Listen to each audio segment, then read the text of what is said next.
Hi guys, it's Carrie with Rockin' G Farm. I came out a couple hours early before I usually get up to go to work on a Sunday night, and I went ahead and moved my chicken tractors up and down this area right here, because this is where I want to start planting my potatoes next year, and I really need this area fertilized and the grass to kind of be, look at this. You see that right there? We put 2 rolls of chicken wire up there and they're still flying out. But that's okay, because they fly back in at the end of the day and go into the coop. So they come out and eat the grasshoppers and the bugs. But yeah, we spent a lot of money on that second roll of chicken wire that evidently is not helping.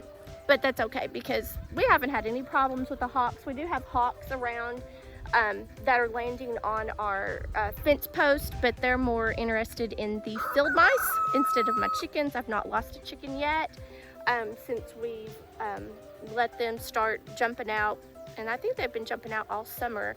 So we just let them out. They go around and they'll usually stay up here by the roosters.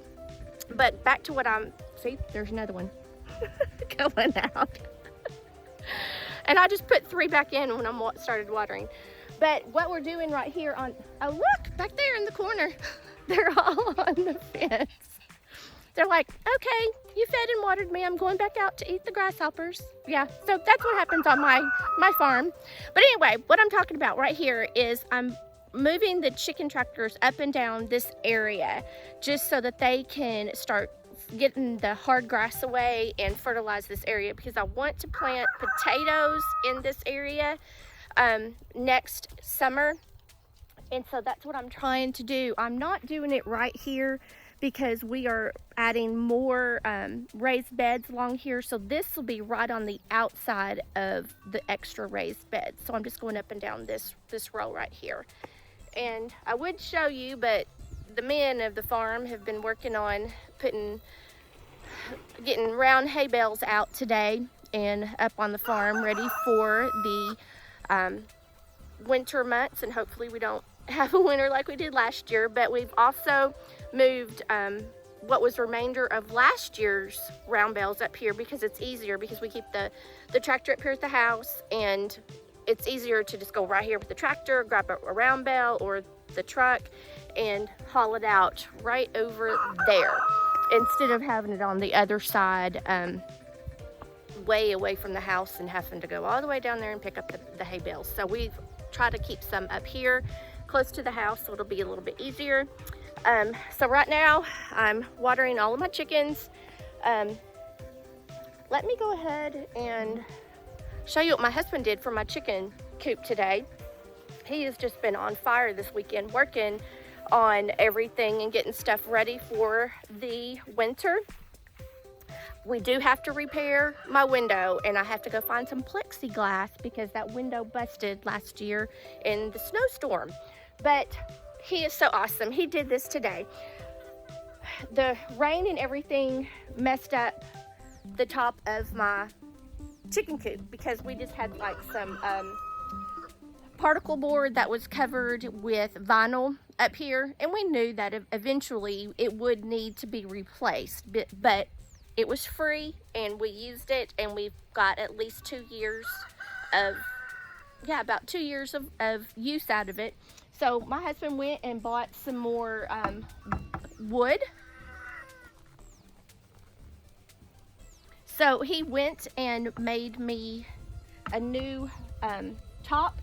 He bought some wood, got me a new top on it, got new hinges on it, changed the bedding in the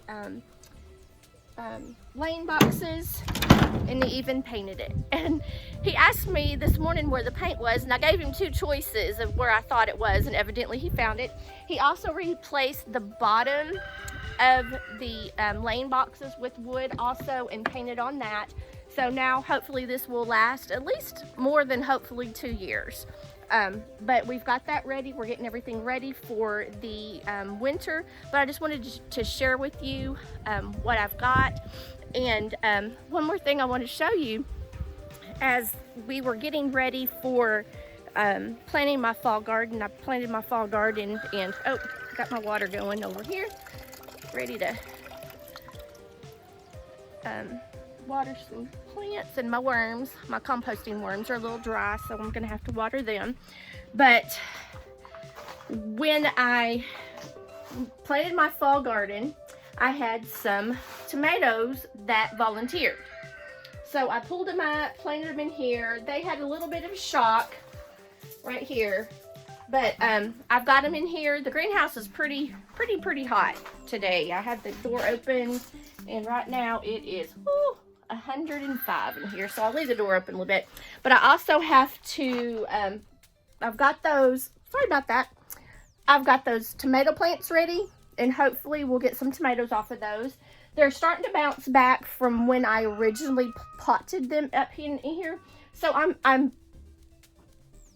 think that we'll be able to get some tomatoes off there. But also right here, my composting worms are a little dry. Let me show you. I've got a thermometer right here that tells me if it's too hot, and it's right at the okay mark and becoming too hot. And then I have a pH probe and a thermometer in here, and it's not a thermometer, but a moisture content, and it's telling me that the moisture on my composting worms is low, so I'm gonna have to water them and get them moist again before I end up going to work. And I want to show you what I got at Lowe's the other day. They had everything on clearance. You know, you go and you're like, oh, clearance, half price, woohoo. Well, they had some pretty plants that were like ornamental plants on sale for half price. And well, I was like, oh, well, I'll get one, you know, put it on the deck. And so I kept walking around, and then I saw fruit plants half price. I was like, So I went over there and I looked at the grapes. They were all the varieties that I already had. I wanted to add something different if I had it. They had blueberries and blackberries. I had all those, planted a lot of those. But then I looked over, and ladies and gentlemen, holy tamale, what did I find? Let me put my finger on here. I found tea plants. Oh my goodness. So I bought two, and they are going to be very large. I think they're, let me put this up here, let me show you. They are going to be 6 to 15 feet high and 4 to 8 feet wide. So they're going to be very large. But I was like, oh, how awesome would that to be able to make your own tea. So I bought two plants. They were on half price. So I got two plants for 15 bucks. So I put them down here because I didn't want them in the greenhouse because the greenhouse was really hot. So I just put them down here, give them a little bit of shelter from the wind and everything close to the greenhouse.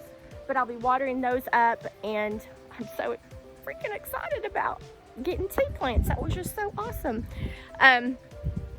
So anyway, that was just a really quick video for today. But let me go ahead, since I'm already here, let's go ahead and show you the fall garden that I planted. It's starting to look really well. My green stalk is kind of iffy right now because the weather's getting bad. My sage is okay. I've got some issues going on, but I'm coming out and harvesting the fresh leaves. There's another one getting out. They just make me laugh. They're so funny. So anyway, I still have my time. The chamomile is starting to grow back. It's self-seeded, volunteered. My rosemary's looking good, so I'm excited about that. I am going to pull out the lemon balm because the lemon balm is looking really bad, and I'm going to pot this up with my strawberry plants, and hopefully, cross my fingers, that we'll be able to do that this coming week. And then whenever the temperature starts to drop, I will move the green stalk into the greenhouse. So let's go back over here to the fall garden. I left all of my basil in the beds. And I left all of my marigolds, and I left my basil in because I wanted seeds. But if you can see all the bumblebees in here, look at all those bumblebees. Oh, there's a honeybee. That is the first honeybee I have seen all season. The first honeybee. Oh my goodness, I am so freaking excited. But anyway, you can see all the bumblebees on the basil, and I love the smell of basil, so I love that too. So I left all my basil and my marigolds in the bed. Marigolds stayed in every bed. If there was a marigold in any bed, they stayed in it. This right here is mustard greens, and I need to harvest again. I harvested about 2 weeks ago and got a huge harvest, and I washed them and put them in the freezer. So this is going to have to be, this mustard is going to have to be harvested this week. And you can see I've got a lot of worm damage on it, but I mean, it's okay. Actually, look at that. See, there's a worm on it right there. Let's squish him. It's okay. I'll just cut off. I don't know what you are, but I'm going to smash you. Actually, I'll just throw you off. Okay. Anyway, I don't know what that was. Okay. So I'm going to harvest all this and get it back down. Get off my thing. And get all the old eaten leaves off, because I did that once last week and they've grown back. I have a couple of carrots left because my chickens got in here and scraped up all my carrots. So I'm only going to have a couple of carrots this fall. So, oh well. We still have my jalapeno plant. I've got to get all these jalapenos off, and I'm afraid that the longer you leave your jalapenos on your jalapeno plant, the hotter they become, because we harvested some a couple weeks ago and I ate them and it was on fire and there was not one seed in it. I thought I was going to die. I had to eat bread and drink milk. It was like horrible. So we'll see. These might end up being some like hot jalapenos, but we'll get those done. I have some turnips right here. I can't wait to eat these turnip greens also. Left my basil. I tried to plant Detroit purple beets in here, but none of them came up. Just a lot of weeds started coming up. This is my kale. I've got 2 separate types of kale. I've never grown kale and I've only eaten it once. So I'm gonna try to make some kale chips. So I'm gonna get these out hopefully next week, harvest some of these and start trying some kale. Still have some basil in here. I have some okra in here. This was just an experiment to see if I could get a second harvest off of new plants. I probably could have if I would have planted them earlier. I did not plant these until later, so if I would have probably planted them maybe June, the end of June, I probably would have gotten some more. We've got some flowers coming up on them, but you know, who knows? It's just probably getting too cold at night. I did plant some peas, and you can see we've got a couple of peas pods up here. Like I said, my chickens have gotten into them, so a lot of my peas are done. My marigold, this one was a volunteer that just started up in probably July, and it's already starting to grow again, so that's just awesome. But we'll see. I was hoping to get more peas, but evidently my chickens did get in that. That's why I have all this rebar on top, because my chickens like to get in there and scratch up my garden. So that's just lovely. So anyway, that's the fall garden. Didn't plant much because it was the first fall garden that I have done or attempted, but I'm very pleased with it, learning a lot, and that's all you need to do is continue to do something different and just learn, and don't be afraid to fail. When you fail, you've learned, you become better at what you're doing. Okay guys, thank you so much for joining me for this very impromptu video today as I'm feeding my chickens, and Thanks for joining me, and make what you have beautiful.